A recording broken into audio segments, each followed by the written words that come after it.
So today we're going to be talking about the Sublime final presentation that we did this semester.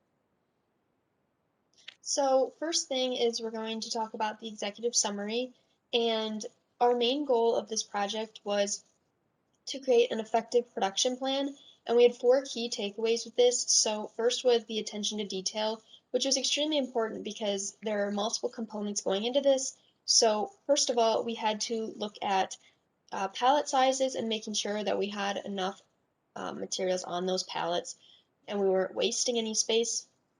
We had to make sure we were meeting all the deadlines and shipping out the right amount so we weren't overbearing our plants.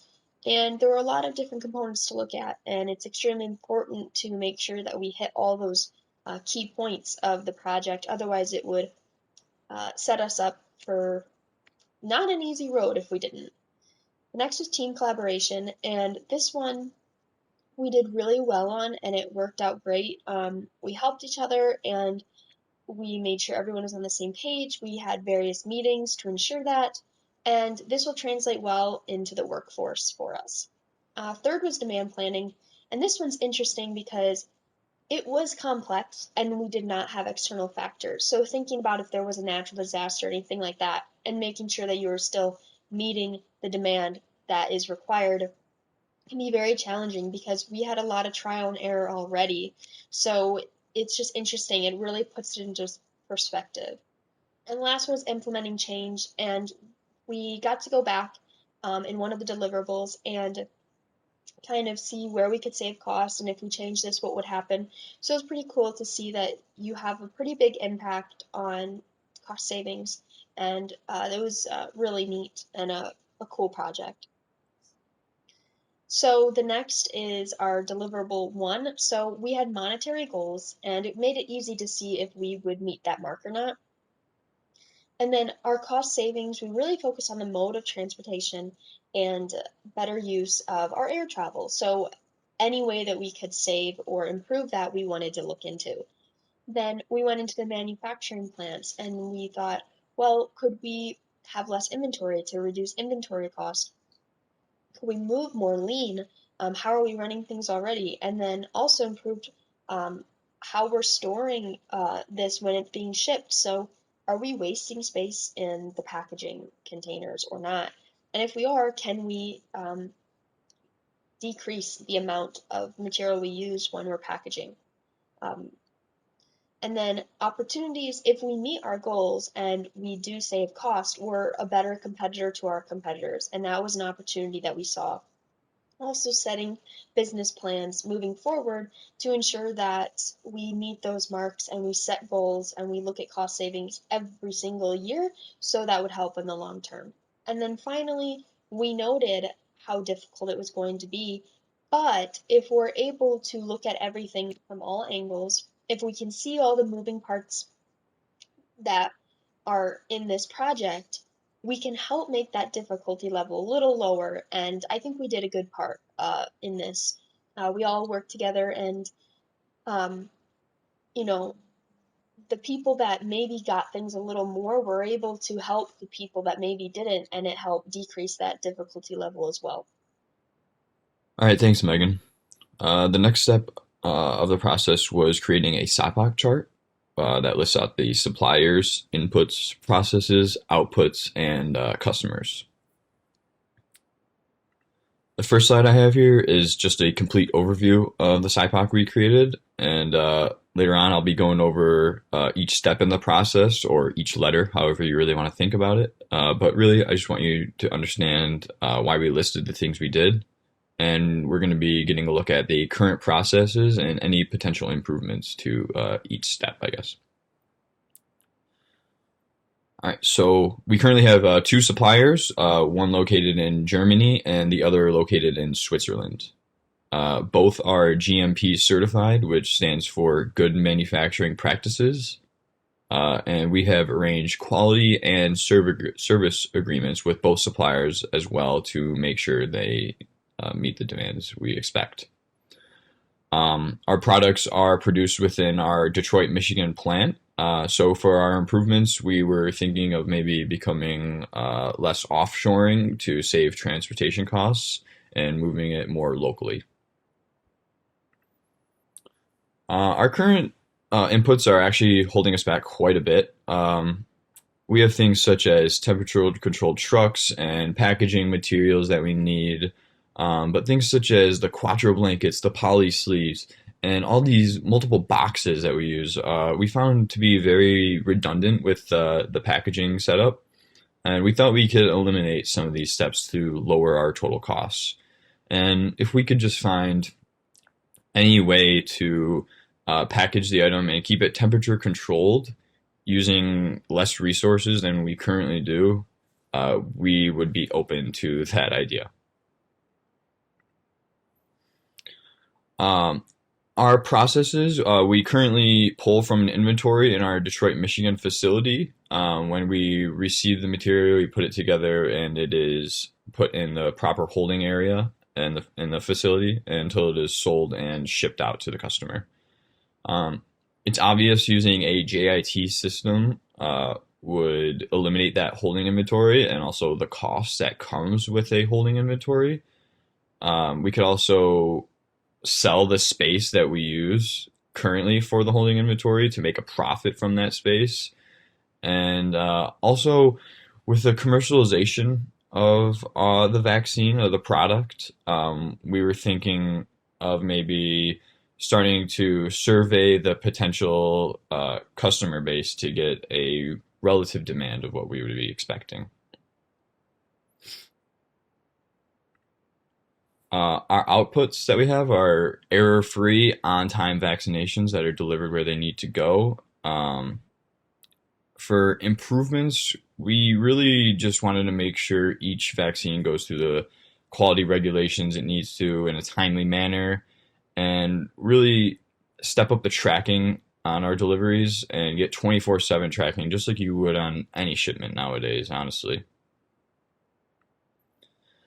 And our customers are the military sectors and the military men and women that are actually using this product and this device. Um, these men and women are the actual end goal and the people we are looking to deliver our product to. And eventually, we'd like to reach a wider customer base, maybe starting with the family of these military members, or really specifically people who are very much in need of this device.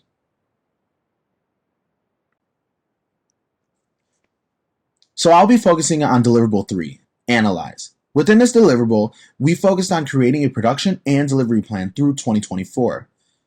During this area, we needed to figure out a production planning, as you guys can see from the picture. We mainly focused on analyzing demand and determining capacity and timelines within this deliverable. The first thing that we did was we looked at future demand. We wanted to ensure that we can meet all demand that is coming up within these next few years, from 2022 to 2024. We realized that in 2022, we're able to easily satisfy demand. But as we move forward, we were not able to satisfy demand because we did not have enough capacity. So we knew that we needed to solve that issue as we moved forward. Another thing we wanted to look at was high priority customers. We wanted to ensure that all of our customers' requirements were available and we were able to give them everything that they possibly needed on time in the right fashion. So in order to do that, we had some customers that wanted bi-weekly and with an exact amount. And then we also had some people that wanted exact amounts of materials at a specific time. The people that wanted exact amounts at a specific time were some of our more high priority customers. And then we moved down the list.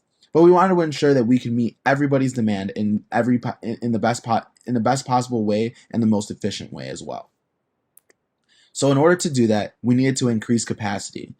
We did this during week 50 of 2021. This allowed us to start producing with a higher capacity on week 50 of 2022 because it takes 1 year to implement a new machinery.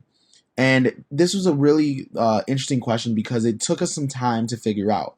We had to mess around a little bit with the production plan and ensure that we can meet all demands. We realized that at week 50 of 2024, we ended up having some overage or some or we were not able to meet exactly the demand that we needed during that time. So that's why we had to do it during week 50 of 2021 to ensure that we can get all of our products to our customers on time. With that being said, we were able to create a 3-year delivery plan that meets every single one of our customers' demands and production plan or timelines that they asked for us. With that being said, we were able to create a $30 million net margin, or about 65%. There is still a couple opportunities for improvement, and I'm going to pass that over to Maddie Waters, who's going to talk a little bit more about deliverable 4.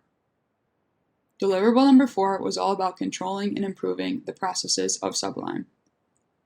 In order to ensure safety and reliability, we thought of a few ideas. First, we want to implement a dashboard. This dashboard will be available to all parties involved in each shipment. This includes the carrier, the shipper, the customer, and anyone that would benefit from this information. The information would be about the load, about the status of the load, its whereabouts, and anything else that would benefit the party involved.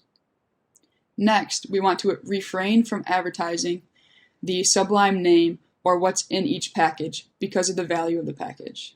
This would ensure safety. Our first improvement idea was pallet consolidation. Looking back on the production plan in Deliverable 3, we found a number of pallets that were underutilized. We consolidated these underutilized pallets, so each pallet will be shipped out at a fully utilized 100% capacity. This would save about $50,000. Our next improvement idea was to implement lean principles. Moreover, this was a just-in-time inventory system. This entails matching the production schedule with the customer orders and eliminates all storage costs because the units that are being made are made, turned to finished goods, and shipped out right then and there. There's no need for storage area, there's no need for storage cost. So we can take that storage area and rent it out to different customers to increase our profits. All in all, this equates to about $120,000 in cost savings. Next, we remove the unnecessary secondary packaging. The units are already stored in a sleeve, and then in a primary box, and then a secondary box, and then put on the pallets. We thought that the secondary box was unnecessary. We calculated each box to be about $10, give or take, for the material costs and the labor costs put into that secondary box.